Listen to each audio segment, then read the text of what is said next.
سهار وختي د لمر نرمه رڼا د خان کورنۍ کونې ته ننوته. مرغان چغې ولي، خو کور کې عجیبه خاموشي وه. علي سترګې وموښلې او ویل د نن ولې شور نشته. همدا وخت میکسو ټوپ وکړ او د علي پر مخ کښېناست. علي چیغه کړه او له بسترې پورته شو. زین له بلې کونې غږ وکړ: علي وروره پاڅه، نن لویه ورځ ده. سارا نیمه ویده وویل: که دا د پکنیک خبره وی زه مخکینی انکار کوم. امی له کچنه خوشاله غږ وکړ: ټول تیار شي، نن د سیند غاړې ته ځو. زین له خوشحالي چکر ووهه او ویل: زه به پیچکاري وړم.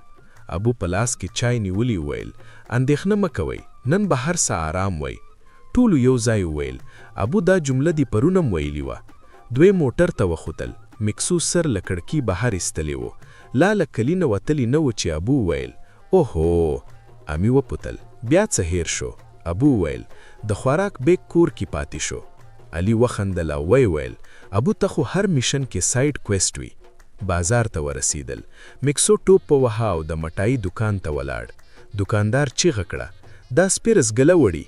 زین خوشحاله شو او ویل: میکسو اتل ده. امی بخښنه وغوښته.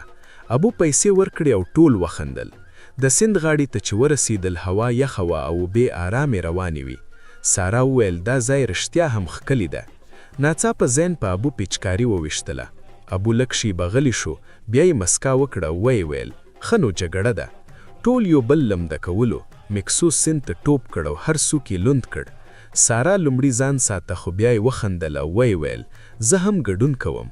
ماښام شو، ستړي خو خوشحاله وو. زین د میکسو پر اوږه ویده شو. علي له کړکۍ بهر وکتل او ویل: امی، آیا هره ورځ داسې کیدای شي؟ امی مسکه شوه او ویل: که یو ځای اوسو، هره ورځ خاصه ده. سارا ورو ویل: نن مې له شور نه بلکې له خندا سکون واخیست. ابو ورو موټر وچلاوه او ویل: ژوند همداسې ده، کله شور کله خاموشي.